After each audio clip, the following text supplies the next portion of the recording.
Welcome back to CasualBiasRugby, Round 5 Rugby Championship, Springboks versus Argentina, but the potential for this to be the actual decider for South Africa to secure the Rugby Championship. So a massive weekend for our boys. The same with Argentina. I mean, if Argentina wins, they go into the final week with the potential, obviously, of winning the Rugby Championship as well. So in this video, we're just going to do a predicted lineup. Who's Rassie going to choose to take on the Springboks this coming weekend? Obviously, I don't think I did a video about the squad that's been sent to go to Argentina. Obviously, Rassie spoke about sending a squad there, keeping a couple of boys back, giving them the rest opportunity to play that final game at Mbombela Stadium in Nelspruit.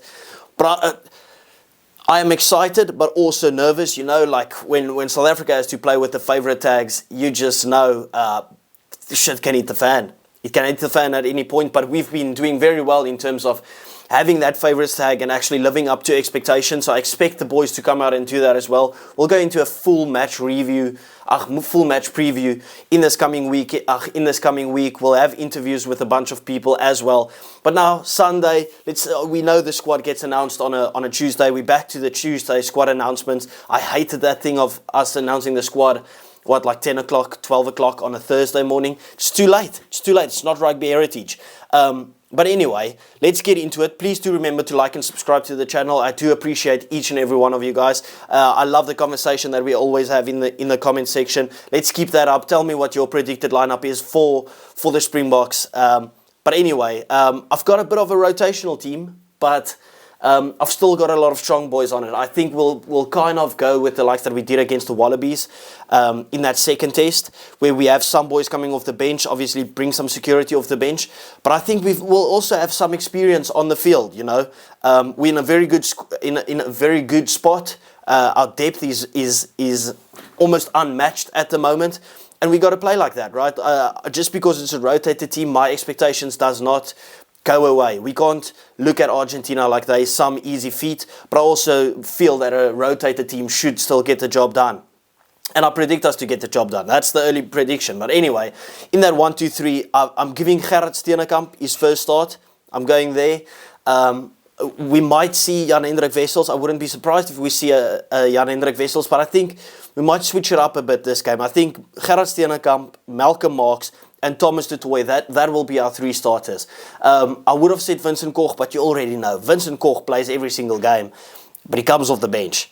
It's the same with Kwagga Smith. Like, it's got to stay like that. Thomas du Toit has been world-class in the Premiership as well. He's performed when he was since he's been in the green and gold again. I'm giving Frans Malherbe his rest, but I'm going with Thomas du Toit, Malcolm Marx, Gerard Steenekamp to kind of get us underway. And the reason that I'm going for that is obviously Malcolm Marx offers you that fetching ability, but also they've been playing off the bench a lot. I think they'll be hungry to get that start, and I don't want those boys to come and feel like they have to save the game every time. I think give them the opportunity to start. You know how strong Argentina's pack is to start off with, especially having Julian Montoya there as the captain as well. I think Malcolm Marx will be licking his lips, you know. With the drop-off that Argentina will have to the bench, I think we can have a little bit of a drop-off, even though it's not a massive drop-off, and you'll hear who's on my bench, and I mean, believe it or not, it's not really a drop-off. It might even still be stronger than the starting pack. So, excuse me, that's the 1-2-3. 4 and 5, I'm going Salman Murat and Nicholas Janse van Rensburg. Obviously we're sitting in a lock crisis, but we do have our boys back. We know Pieter-Steph du Toit is not travelling, so he won't be in a lock position. Salman Murat is back.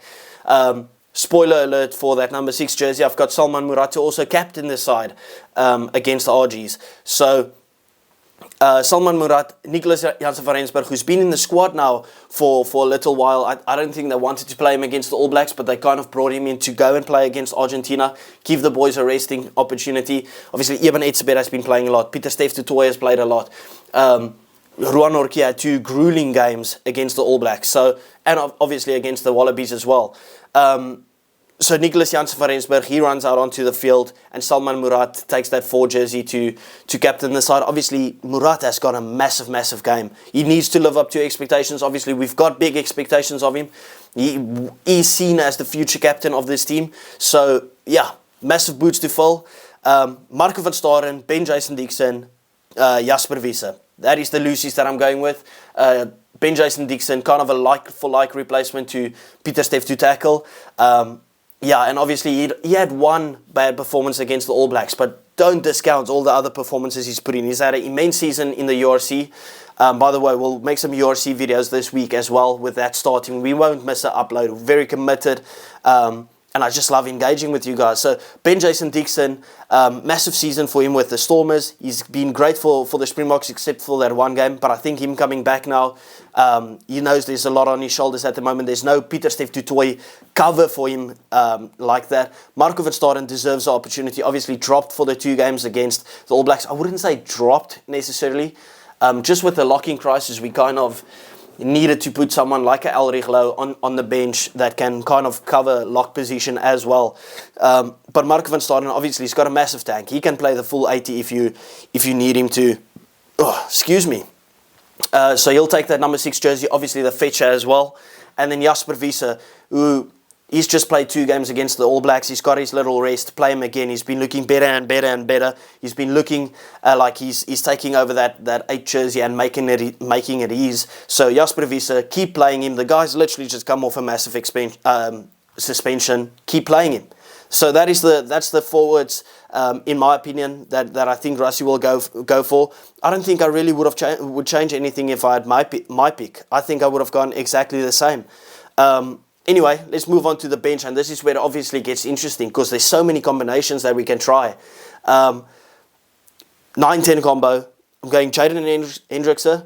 Obviously, I'm not a big fan. I don't think he's been picked there because he was on form. I think there was a lot of better boys to go there. But he had a good game against the All Blacks. He had a very, very good game against the All Blacks. I'm still thinking, like, why couldn't we see Embrose Papier? Like, he was so good for the Bulls. But anyway, let's go back to Jaden Hendrikse. He didn't have a bad game at all against the All Blacks. Actually had a good game. Very sound game. Both guys that I criticised, Jaden Hendrikse and Andre Pollard both came on and really impressed me. So Jaden Hendrikse gets a slot and Manie Libbok goes into that 10 jersey for me. I think this game against Argentina will be the perfect game for Manie Libbok to showcase his class, his creativity, what he can really offer in attack.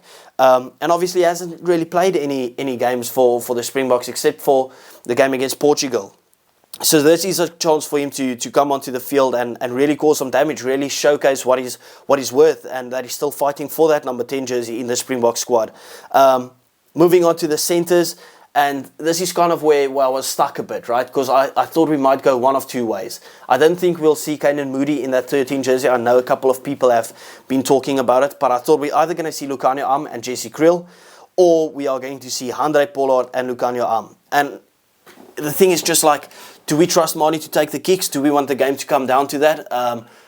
Do we say and Jesse takes it and then Andre's on the bench and he can just come on if we need to kick some penalties? And I was just like, no, maybe not. Maybe we just go Manie, put Andre on the inside centre and then put Lukhanyo Am on the outside centre. We've tried the Andre from the bench at inside centre, but I think there's no real harm in starting Andre in that 12 jersey.